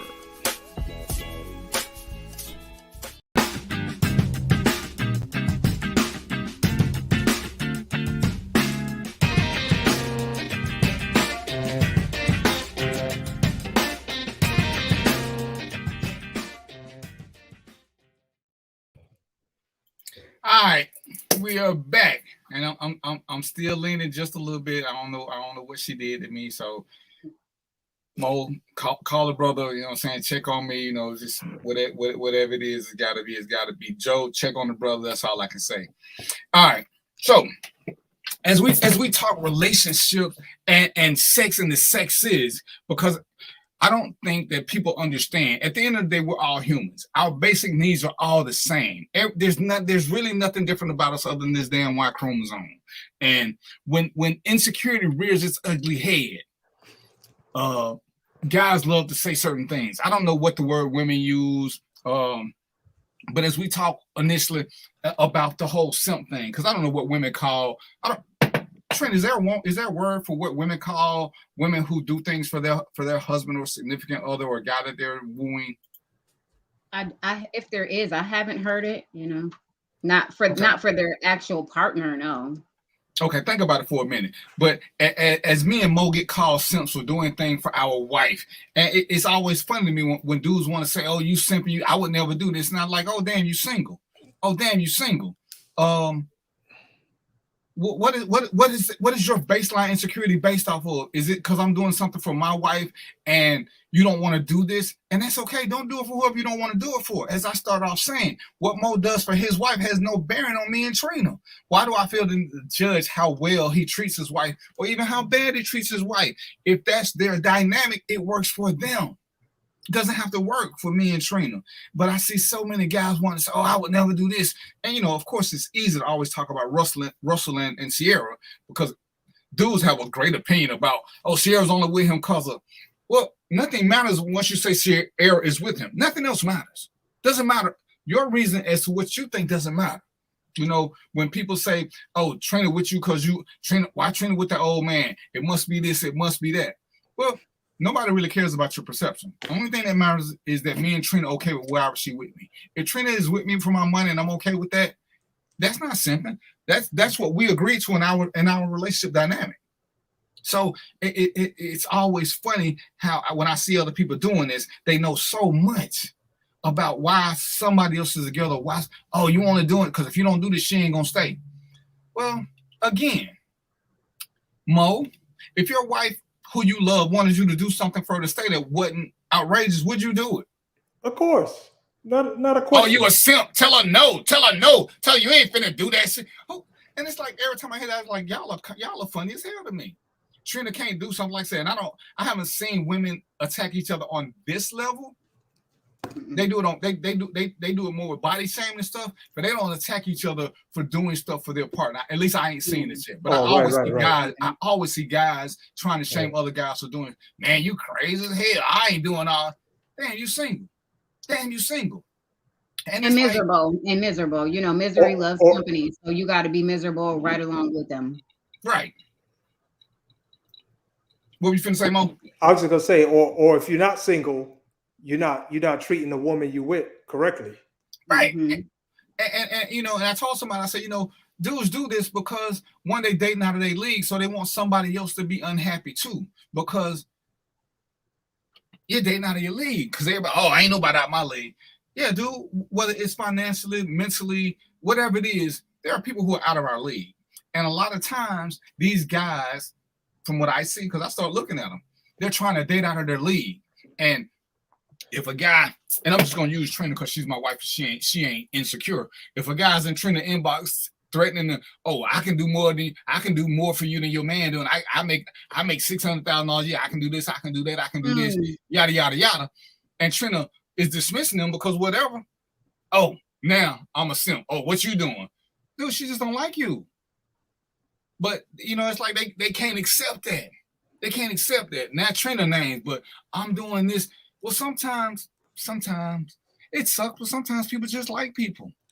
Well, hold on, DVP. I just want to add this, man. It's a little bit. I think it's a little bit more than that. It's about you can't buy couple things you can't buy is the feeling that you give each other and the connection. You can't buy that. You know what I'm saying? You can't just a dude might look good. I mean, I use Trina as an example. A dude might look good to her, but he can't give her the feelings and connection that you can give her. So he out. It's over. He ain't got a chance. But unless he just want to trick off, I mean, I'm not above that, and that's the hard truth that they can't accept when we're talking about the power that because they don't understand it. And it's like we did the show before. And I challenge everybody to do it. Fellas, ask your woman, ask your sister, ask whoever it is you trust to be honest with you. Have they dated somebody who made more than you? Most of them did. Have they dated somebody, who was better at sex? They did, but they didn't always stay with them. They had one great thing that they liked, and that was it. They didn't come anywhere near the 80-20. But we get caught up in all these other things thinking, it ain't true, but I'm going to keep throwing money at them. The majority of women don't run to the man with the most money. They run to the man who can do what they require. And most money ain't part of the requirement. And it's like, y'all just don't want to get that, do you? Oh, she only with him for the money. Sierra don't need Russell's money. Beyonce don't need Jay-Z's money. But you can't accept the fact that they may actually love each other and want to be with each other. I mean, we seen pictures of Sierra plaiting Russell's hair. That's an intimate act. Oh, she only doing it because he making me. It don't matter why she doing it. She doing it, player, while your nappy head ass is still running around. You can't get nothing done, and you offering people money. And that's one of those things that, as we talk about, ladies, gentlemen, you have to pay attention to all these little things. Is the jealousy or the insecurity something that you can deal with when they're going through this? And one of the things when I was talking earlier, I made a point about men, especially, will date while they're in a bad position simply because they need somebody to blame. If I'm alone and suffering in silence because I don't want to accept these things, who can I blame for my life being messed up? But if I date Trina, knowing I shouldn't be dating, I can blame everything that goes wrong on Trina. Man, if I ain't have Trina, I could be doing this. But I ain't gonna leave Trina, because if I do leave Trina, then I'm gonna date somebody else, because I need somebody to blame. And as long as somebody else is there, I got that. The minute I try to fix myself by myself, who can I place the blame on? Well, damn, ain't nobody here. Let me get a girlfriend so I can say, damn, this your fault. Why you ain't making me better? Trina, why you not helping me do this? Why you not do blah, blah, blah, blah, blah, blah. And when Trina looked at her application, I didn't list all my ailments, so she could have said, well, I don't really want to fuck with her, do with all this shit. I'm going to go on about my business. Because I think these guys want to have somebody, and I think it's even true with some women. I just don't see it as much. They need to have somebody to blame for what's going on. What do y'all think? I don't know. That's crazy to me. Have you spoken to people who like admitted that to you? That's on. They don't admit that, but the conversation says that's what it is. Because you ask them, if mental health, most of us don't want to admit. And just because you talk to about mental health don't mean there's nothing wrong with you. It just means you need to talk about it. A lot of times, mental health issues are just about talking and hearing them out. And as we do, try to give solutions. We don't want to do that. So when people are talking and you hear what they're saying, it's like the guy, and this was a conversation me and Trina had. There's a guy who doesn't want to raise somebody else's kids because he wants to raise his own, because he has this fear of whatever. But he's got several factors in his history that would mean he's going to have a kid with disabilities. Does that really make sense to you? That you would rather have a kid with high diabetes, who is at risk for cancer, who's at risk for this? Because every man in your life, your father, your brothers, your grandfather, they all had these lists of diseases that's genetic. So you'd rather pass this on to your child as opposed to raising another man's child. And he's like, well, I ain't think about it like that. Who wants to have a sick child? Who wants this? And yeah, your child may be totally perfect, but damn, this ain't skipped nail man in your lineage.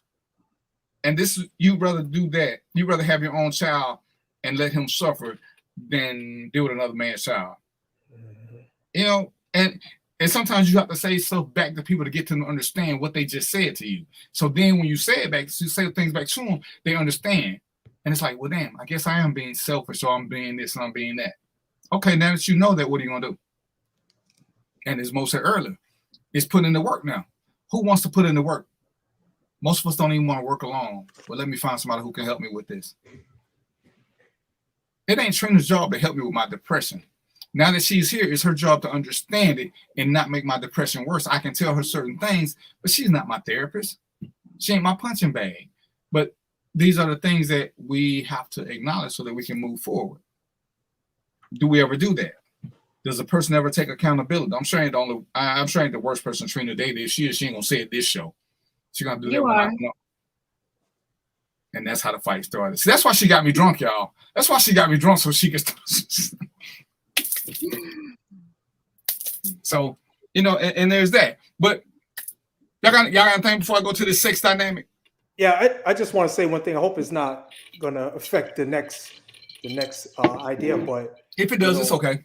Yeah, one thing I want people to just understand that a man, and I'm just gonna speak about men right now, but a man who shows emotion, who shows care, who shows feeling, that's much harder than these dudes out here, and all they have to deal with is anger. Being angry is easy as hell. You don't have to care about nothing. You just go out here and get buck wild, right? But now when you need those other emotional components, that's much more difficult. So if you want to call that dude soft, better look in the mirror, man, because you're only dealing with one component, and it's easy to be angry. Easy to pick up a chair and throw it at somebody. That's easy. But when you got to sit down with your lady, deal with tears, issues, problems, and figure that out, it takes a lot of strength. I'm sure I can get an amen on that. Yeah, absolutely can. So again, and this is, ladies and gentlemen, this is where we have to do a better job of vetting beyond the looks and beyond the paper portion of who we're with. What is it outside of material things that they bring? As Trina said, I want to say Mo said it, it's still about who makes us feel good. Whether they bring all the intangible things that the public want, that to most of us, that's very unimportant. Do they make me feel good? Can they sustain me at a level that's acceptable? And I think that's what we look for, right? We just want to be where we can live within these means. Yeah. If our spouse makes $1 million, all to the good, but who needs $1 million to live off of? And I'm sure some people do. One of the things before we go to the sex thing, the gold digger. I'm amazed at guys who call women gold diggers, but they live in her house. Make that make sense to me? Because I don't. Mo, is there a word for a male gold digger? We got to come up with it because it should be mainstream. Because there's a lot of them out there. Mm-hmm. There's a lot of them out there. Is there a word for a male gold digger that you know? I don't know of it, if there is. And it has to be one. And it's like, but I'm looking at a guy who made a post, but I'm like, I remember you moved in with a lady, but you're saying this woman is a gold digger because but you're living with somebody. So, and you don't have the means. And we hear all the time about men driving women's cars, men dropping women off at work while they're doing this. Dude, you're a gold digger. I mean, we call it a hobo ship, but you're looking for somebody who can do this. So how are you judging anybody else?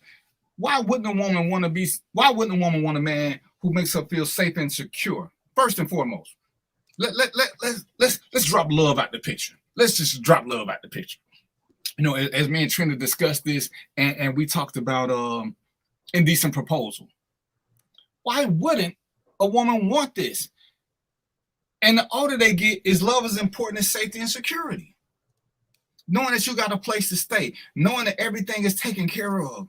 I've seen or heard people talking about, yeah, I learned to love so-and-so because they were a provider for me, as opposed to this struggle love that people always want everybody to go through. And the older you get, we're going to just say, me and Trina have a falling out and we go our separate ways. I would think Trina's too old to be going through struggle love with somebody. Yeah, she's going to pick somebody who has the means and ways to keep her comfortable, as opposed to somebody who excites her all the time, but they got to sleep in a car, or they got to bounce from parking lot to parking lot. What the hell? Yeah. So Antoinette gave us a couple words. She said, "Gigolo, opportunist, freeloader," and I'm gonna add, "hoe broke." Wait, was it? What's the word you added? Hoe broke. You's a hoe and you broke. You hoe broke. So there's that whole thing. All right, Mel, now you can put up the football player post. Now, when we're talking about sex dynamic, and this is one of the things that this is probably one of the biggest reasons I wanted Trina here, because I'm so tired of this conversation. I'm so tired of men deflecting. I'm so tired of us always blaming somebody else. Xavier Howard plays for the Miami Dolphins. Allegedly, he's gotten 4 women pregnant at the same time. And when I saw this post, I've seen it like 20 different places. And of course, everybody blames the 4 women. Everybody's blaming the 4 women. Everybody's blaming the 4 women. So Trina, for those y'all know, she gonna be a nurse soon. So let me go to Trina because she has the medical facts. Just in case I was taught wrong in school, because we know everything you learn in school ain't true. And maybe Mo can contribute to this. Trina, can a woman get pregnant without a man's seed? Other than that one time in the Bible thingy. You know darn well the answer is no. Okay, so I just need everybody else to hear it. So, you know, and we're so quick to blame women. As I said before, we've gotten so good at getting them to take responsibility for our BS behavior. So he got 4 women pregnant. I ain't blaming any one of them because he had the choice to impregnate them. In the sex dynamic, in the sex power play in a relationship. This is a factoid. You know, there are very few things that are 100%, but this is one of those things that are 100%. Forget what may happen in comes blah, blah, blah, blah, blah, blah. A woman can only get pregnant. A woman can only get pregnant if I give her my seed. I'm sorry, she can only be impregnated by me if I give her my seed. I have 100% control over who I give my seed to. Would you agree with that Mo? I agree with that 100%. So we know that this is a factoid, that there is nothing a woman can do about this. I control where my seed goes. For you know, forget all the other bullshit about what they made me do. She has 100% control over whether or not she wants to have the baby. See, I got a semi amount of control over her decision. If I don't impregnate her, there's no decision for her to make. There is no decision for her. She can't decide to have a baby. She can't decide to have my baby if I don't give her my seed. So when we talk about what women do, they could have kept their legs closed. Trina gave me this example, but I'm going to go ahead and use it. I gave her credit.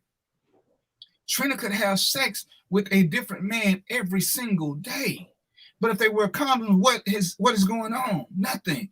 But if I have sex with 30 different women over the course of a month, I can impregnate all 30 of them. Trina only pregnant once. But this is what I control. Once you get pregnant, your power is gone. Your power is gone, fellas. Ladies, his power is gone. If he don't want to have a baby, he's got 2 choices. He can strap it up or say no. That's it. But I think that's one of those things that it's been repeated so much that people don't even give thought to it. They don't even take the time to apply logic to it anymore. It's just, it's the one because she opened her legs.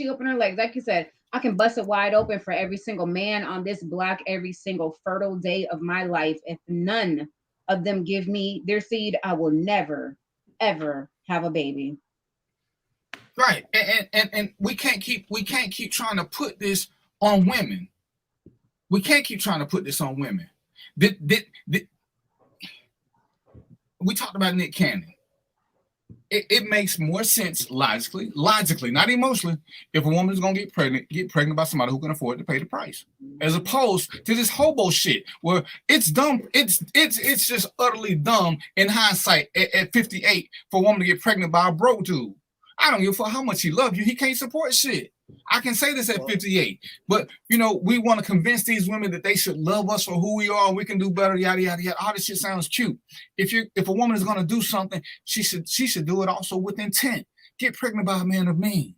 Get pregnant so that we don't have all these issues about who wants to pay and They made the post. Well, if a man has sex with a woman, he lets her know that he want to have a baby. Should he be responsible for child support?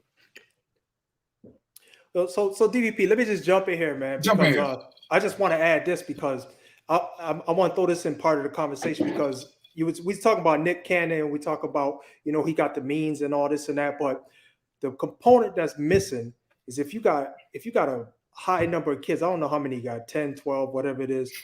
The one thing you can't get them kids, you can give them all the finances you want, but you can't nurture all of them equally. It's just not enough for him to go around and do that. So some of them are going to get the short end of the stick, and that is going to perpetuate into society and wherever else those kids go. Yeah. So the problem is, you can't do that. You can't have that many kids and thinking that you can give them all your time unless he quit doing whatever he's doing and say, I'm gonna be a full-time dad. If he don't do that, them kids are destroyed no matter what you say. I don't care if they got all the money in the world. Sadly though, at the same time, there's guys that don't got no money and they leaving them kids and not raising them anyway. So it's like, if you're gonna do it, and chance, because it is a chance that we take as women getting pregnant by any man, that we may end up having to raise these kids by ourselves. It's just the fact. You might as well go for the one with the money. And even in your scenario, Mo, and we talked about the absentee father and what it actually means. Yeah, you can be there, but if you don't live home, the definition of absentee father means you don't live there. But in the meantime, in between time, anything that goes wrong, who do we blame first? Do we blame the absentee father, or do we blame the mother who stayed and tried to do her job? The mama. We go straight. Oh, it's her fault. And it's like, why is this always the go-to? And women have unconsciously started to accept this, and this is something that has got to change. This is that power dynamic where we try to get the blame off us. Well, she should have what? You got her pregnant. You don't want to be there, but she stayed. She's trying to do the right thing. I ain't giving no help. And everybody was like, why you have his baby? But nobody asked, well, why did you get her pregnant? Well, she should have kept her legs closed. But I should have kept the condom on. But, and like I said, this goes to the power struggle. Fellas, understand, the minute you take that condom off, you are in the process of doing the transfer of power. Because once you impregnate her, she has all the power. If you don't want to give her that power, don't take the condom off unless you are ready for what's next. Because I took sex ed, I thought it was right, so I checked. This is what happens. But we love to blame the women. Every woman that Nick Cannon got pregnant, when I looked into the little thing of what he's providing for them, and I listened as we talked on this show, Dr. Dale talked about her, and she had to get on welfare for a minute. All the women who struggle with guys who want to pay or don't want to pay, who quit their job just to get off child support. If you got a guy who is willingly going to put you on $200,000-$300,000, then what are we discussing? This love thing? What is it you think you don't agree with, Stanford? Be specific. So why is this? You want to agree with a lot? Yeah, he said. Be specific. It's okay to disagree. That's what we're here for. He said a lot. Tell us what you don't agree with, sir. So we can't keep doing this because, again, who is it that says they want to be the leaders, but we don't take leadership roles? And we look so quickly to blame. The power dynamic is what it is. When guys want to be taken, well, type one or two of them. You ain't got to type all of them, Stanford, but you can't make this statement and not give some type of example. That's like saying I don't like something, but I ain't going to tell you what the something is. It's a bunch of shit I don't like, but I can be specific on 2 or 3. There's a call-in phone number 2. Oh, yeah, there's a call-in number right there, too. But, yeah, you can't say that and then not say nothing. Well, you can, but, yeah. But there's a point where we don't want to take any blame, but we always want to be leaders. We leave people behind and we blame them because they stayed behind for the fight. The power dynamic still is what it is. The minute I impregnate her, all the choices after I release my power belong to her. They belong to her. Well, I don't want to have no kids. Well, it's simple what you can do not to have kids. It ain't like that's in the fucking Coca-Cola vault and we don't know how not to have kids. Yeah, Trina knows how not to have kids too. But that ain't the point. Trina been having sex without having kids. So, right. And again, she can't have kids unless I give her the food to have kids. So at some point, when is it my responsibility? When do I have to step up? The power dynamic. I have to know what my power is and use it to my advantage. I'm not, and you see lots of guys, I know lots of guys who, some I actually believe they haven't had kids. They are firm believers of strapping up here. Ain't nobody that good, ain't nothing that good. They gonna keep their condom because they value their seed. Other guys, that one time, I don't know what y'all learned in school, but from what I gather, it don't take but one time. So that one time you let it slip was that one time you gave up your power.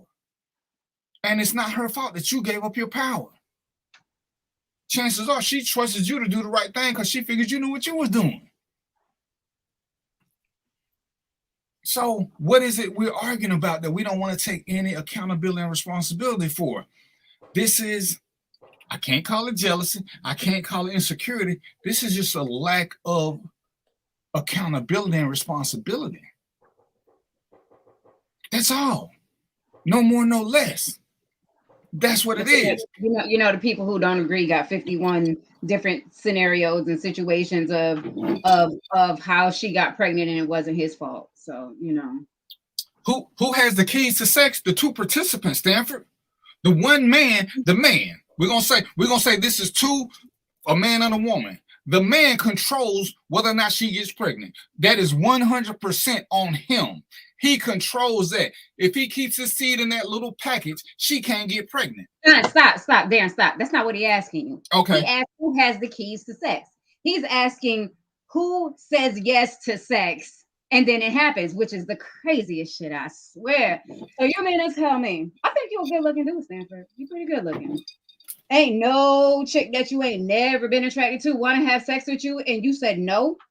If every time... If you can say no as a man and don't give her what she wants, you have the keys to sex as well. We both have the keys to sex. There is no one sex like, oh, women give access to sex. So do y'all. So that one I don't understand at all. Exactly. And if that's what you're talking about, then yeah, it's both. Because having been one of those guys, yeah, there are women who have tried to give me some when I wasn't even paying them no attention. I have the power to say yes or no as they do. I think that's that is not sexist. It's who is the most wanted at that moment. You know, a lot of us have had that. So if that's what you're saying too, we're talking about the majority. Stanford. What is the majority though? There's a lot of fine dudes out here. I mean, there's a lot of good-looking men out here. Aside from good-looking men, there's even the ones that aren't necessarily good-looking. They might have swag or they might have money. That where it's a lot of women getting at them. They're not necessarily the minority. I don't know. Hell, it could just be. Let's just say in the ghetto. We in the ghetto, ain't nobody really got a whole bunch of money, but there's still that one dude who shine above the rest, and all the girls want to give him some. He can say yes.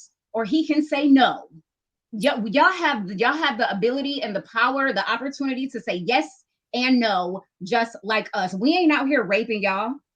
And to say that, even we talk about the majority, Stanford, you guys love to say this about how all women sexing the same dude. So that dude got whatever it is. This ain't something that's controlled strictly by women. This ain't controlled strictly by what's going on, Ari. This ain't controlled by. There is no majority. It's who you are. Some people got what it takes. Some people ain't got what it takes. Who is having more sex, men or women? Since they're having with each other, it's got to be 50-50. Right. It's got even when we bring a homosexual activity, women doing the women, men doing the men, it's still 50-50. Now you can believe differently, but it's each other. It's each other. That doesn't make any sense at all. Who's having more sex? Okay, so I can have sex by myself? So you saying negative, Stanford? Get some proof. See, you like to talk in emotion. How can you prove who's having more sex, Stanford? Every woman who has gotten pregnant, every single one, I guarantee it was by a man. Every single one. No woman to date has gotten pregnant by a woman. No woman ever has gotten pregnant by a woman.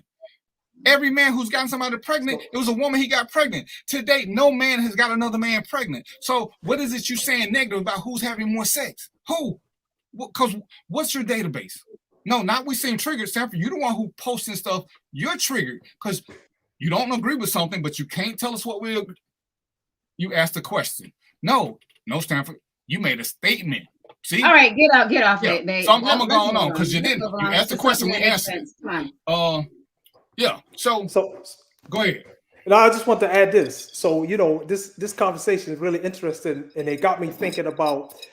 There was a time when. So we all know about Nick Cannon, right? Nick Cannon must be a potent dude, and he put work in, and he make a lot of babies, right?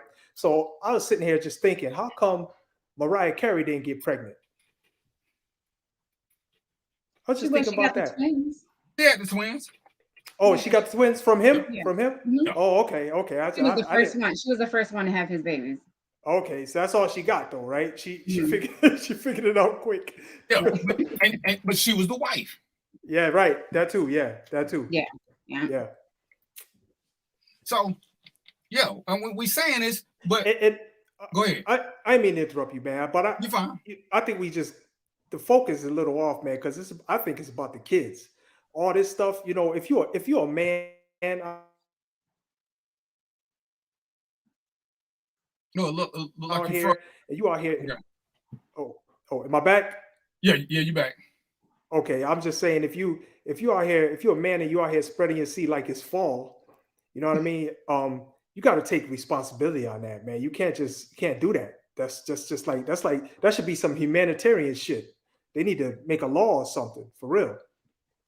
Right, and we can't keep sitting there saying what they did. Like we don't have no input on it. We don't have any input on where we put our seed. As Trent said, these women ain't out here knocking us across the head, talking about give me that sperm, give me that sperm.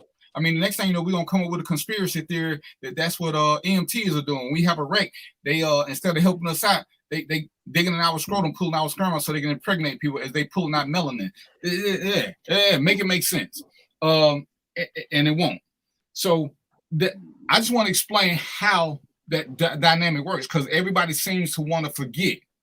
Trina doesn't get a decision to have a baby until I decide to impregnate her, to release my sperm inside her. There is no getting around that part. There is no getting around that part. It seems that people want to take accountability from women. No, we want to give accountability to men. See, everybody keeps wanting what women to do. When are men going to step up and take theirs? It's not just the big bad man that has his faults. It is both.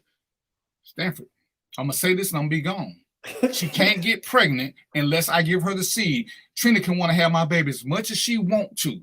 I'm sure there are other women who have wanted to have men's babies. I am positive. But guess what? If the man strap up, she can't do it. Right, Antoinette? If he has a vasectomy, she can't do it. I don't care what she wants. It can't happen. So there is no responsibility for her to take. See, it's kind of like blaming Ford for me running a red light. If Ford wouldn't have made this car with this high-powered motor, I wouldn't have ran a red light. See how dumb that sounds? It's not Ford's problem. It's not Toyota's problem. It's a DVP problem. There you go. She can't get pregnant. He can't get her pregnant if he keep his pants up. You don't want to take any responsibility as a man. She can open her legs and not get pregnant. It just doesn't make sense to me. I really don't understand what the big issue is. What is so hard about taking responsibilities for what is yours? It is your sperm. It's yours. Why would you not take ability for what comes out of your body? What is so hard about that? It doesn't take responsibility away from the woman. The woman is still responsible for laying up and allowing you to not wear a condom. She's responsible for that portion of it, yeah. But just because she doesn't make you wear a condom doesn't mean you have to give her your sperm. You must give it to her. You can still keep your shit. You can still pull out 20 seconds before you know, or however y'all do that. You can still do it. You can still choose to wear a condom. And if she say, no, I can't do this with a condom, then you can say, no. Is that really so hard to understand? And unfortunately, as Ari just pointed out, sorry, but there are many women who haven't consented. As we talk about stealthing, there are many women who haven't consented. Men taking off the condoms and doing this. Women who are raped. So Stanford, yeah, women who are raped don't open their legs. So no, the man controls this. So we can keep saying all we want to about what women could do. It's us. As we do another show later on that Trent is going to help me co-host, if there were no men, who would women need to be protected from? But that's a whole nother show. But that's an intriguing thought that I've heard more than once. If there were no men, who would women need to be protected from? It ain't got to be about rape, Stanford. Stealthing is not rape. It's where a man removes the condom without her knowledge. It ain't rape. So, but this is where we are, because it's easier, as Mo said earlier. It's easier to blame somebody else than accept any responsibility. We can always talk about what somebody else could have done, but at what point are we being an adult and accepting what we did? If Mo don't pay the light bill, is it his wife's fault for not reminding him? Is it Trina's fault that I forgot to put gas in the car? Because she could have reminded me to say, hey, don't forget to put gas in the car. When do I take responsibility and say, damn, I just forgot? It's on me. It's on me. Yes, she could have reminded me, but it's on me. Nobody else. And yes, we are both accountable. You know, nobody's saying that the woman is not accountable. Yes, we're both accountable. However, I will say, as another man, a man, not another chick, a man said this: men are 100% responsible for the kids that he did not want.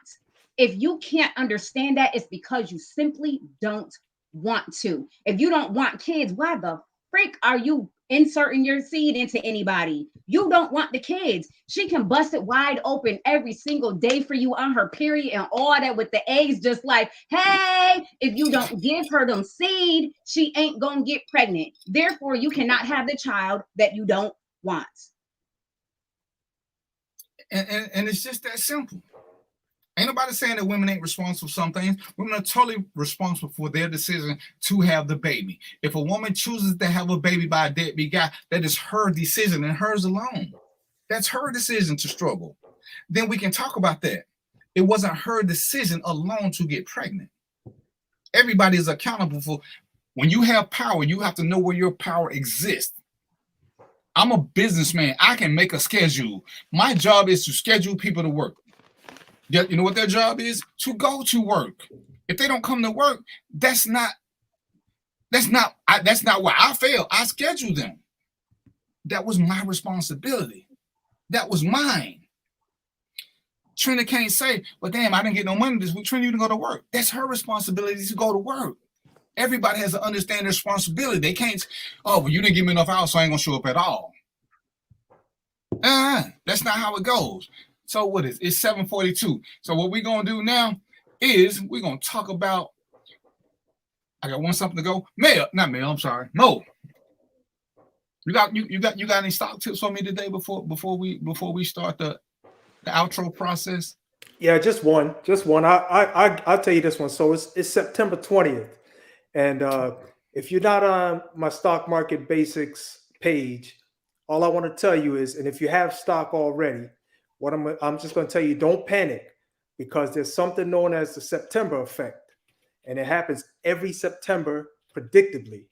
And basically what it is all the stocks fall, all of them. So if you got stocks that, let's say, it's worth $50 a share, in September, it's going to fall. You're going to be in a negative. Don't panic and sell off and try to save money. It's part of the stock process. It's going to recover. Absolutely going to recover. But this is September effect, though. Look it up. You can understand it. Just stay patient, stay calm. It's the process. You got to trust the process. You got to trust the process. So as we get ready to close out, of course we're gonna always be gentlemen. Trina, you got any parting shots about what we talked about as far as the power dynamics and understanding this and the insecurities and jealous that you want to share with the people, and how to follow you and your when you ain't getting suspended or when you just happen to come on social media, how they can follow some of your fiery posts? I don't really have much. I don't even really be on social media anymore. I'm tired of people. But y'all catch me here on Wednesdays sometimes not. And that's I don't never have no parting words. But you might have had something. You might have had something about the power dynamic and understanding this. Mo, what you got for me? Yeah, we talked a lot about. Hold on, let me get my petty up first, Mo. My unsigned books. My unsigned books. Oh, you gonna hit me like that, man? I'm gonna forget my speech, man. Go ahead. All right, I just wanted to say, man, we talked a lot about men and women and babies and everything, and I'm just gonna say, if you really want to fit in the man bucket, there's two things you really got to bring to the table. Forget all the money and the glitz and glam. I'm talking about responsibility and accountability. Don't be pointing at no woman saying it's her fault, she should have did, she could have did. If you want that title, man, if you want to have that man title, bring that responsibility and accountability. All right, and tell them how to find you and what you got going on. Oh yeah, but I got a lot going on, man. I'm gonna take up too much time. But listen, if you want some good books to read, you can reach out to me. I got a couple books. I got one on policing in America. I got another one on dysfunctional childhood. And then I also got a page where I'm helping people for free. I just want to help people understand the stock market, because there's no other tool in America where you can get a better return on your money. You can put it in the bank and they'll nickel and dime you to death. You're gonna gain 5 cents. Then they're gonna take it away for service charges. So in the end, you ain't gonna have nothing. But if you want to get in some investing, come on my stock market basics page, and I'll help you with that. I'll help you set up your account, whatever you need. All right, and just to finish up on that note first, Bobby said something I lost it, but yeah, when we're doing all of this, Mo is here giving you stock market basics. We've talked about life insurance. We've talked about leaving stuff behind. We've talked about all these good things. Y'all got to get into this. As Mo normally talks about, we talk about a lot here. We give out good information. We tell you how to do things. You don't have to be rich to do any of these things. Life insurance, you don't have to be rich for. If you got kids, set up something for them along the lines of life insurance. Get the cheap one through work. But find out what you got, cut back on something, and leave a legacy. A legacy starts with life insurance. Legacy ain't your name and all your little pretty pictures and rims and the fucking stereo. Leave them something behind other than debt. But as we're doing this, and we talked about the insecurity and the sex and sex is. Understand where your power is. Having power is something that we all have. And I hate when people say, well, we don't have the power to this. Say you don't have the power. Even if your power is small, you got to start somewhere. Me and Trina get to choose what programs we want to watch on TV. Nobody can tell us what to watch. That is a power. Me and Trina get to choose what we want to eat. That is a power. We keep giving up power, wanting to blame somebody for, oh, we can't do this because of this. You can't because you don't want to. You can't because you don't want to. As I talk about melodic getaways in a second, the reason you can't go on a trip is you ain't got a passport or you ain't even saving money. Ain't because somebody won't let you. So we got to stop talking about what we can't do and using somebody else holding us back as an excuse. Step up. Step up. If you want something, work for it. Yeah, work is hard and sometimes it's a struggle. But if you want something, stop saying that everybody else controls you, but you're grown and you can do this and you can do that. That's just straight bullshit. Stop it. Be responsible. Stop trying to judge men for doing stuff that you can't do or won't do. Just say that ain't the relationship for you. That ain't the power dynamic you want. Some women want 50-50. They need to find a man who wants 50-50. Some women want 80-20. They need to find a man who wants 80-20. If you're 80-20, why judge 50-50 people? That's not who you are. So stop judging people who you don't have anything in common with. This is our biggest issue, is we want our standard to be the standard for the whole world. That doesn't work well. And there's nothing wrong with judging people because we all judge, but don't condemn them, you know? Right. And before I get to melodic getaways, you next. Let me correct myself because I said something that was wrong and Trina pointed out to me. When a man says he's going to do something, when a woman says they're going to do something that they cannot do, it is not actually a lie unless they're doing it with deceit. Sometimes they will say they want to do something. Sometimes they will commit to something and find out that they are in over their head. So it's not deception when they said it. It's not deception. It's not a lie. So I stand corrected. But there are times that we cannot do. We find out. An example is we when we get a woman pregnant, we say we're going to stay there and we believe that. But then we realize that parenthood ain't for us at 23, 24, 25, whatever it is. And they run out. It's not a lie. Initially, when they said it, they probably had the greatest intent. They just weren't prepared to be an adult at that time. So on that part, I stand corrected. Y'all can thank Trina Marie for that. And this is part of being an adult. When you know you're wrong, it's okay to say it. It's okay to say it publicly. I could have just said it to Trina and moved on and been that. When you're wrong, if you say something publicly, go on and correct yourself publicly. All right. With that being said, let's go to melodic getaways. They have a trip planned. The Royalton Punta Cana Resort and Casino is a 5-star, all-inclusive, family-friendly resort situated in breathtaking beach in the Dominican Republic. This elegantly appointed resort is devoted to providing you with an incomparable experience. With its unique design, fabulous amenities, and all-in luxury concept, it is sure to exceed your expectations. In addition, there is an escape from the resort's younger visitors. An adults-only area is perfect for relaxing on this last-minute couple trip.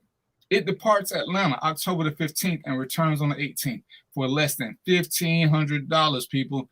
That includes all your meals, drinks, round-trip airfare, transfers to and from the airport. And you will also receive a $300 resort credit. I got that. $1,500 to go to the Dominican Republic for all-inclusive. $1,500. So it ain't that you don't know, because this is what we're doing. So if you want to plan a trip, Join the group Melodic Getaways. She always got specials going. She got deals going. When you know better, you can do better. And the best way to do better is to know better. It's 7:50, so I'm way ahead of schedule. So let me give a special shout out because I got this down.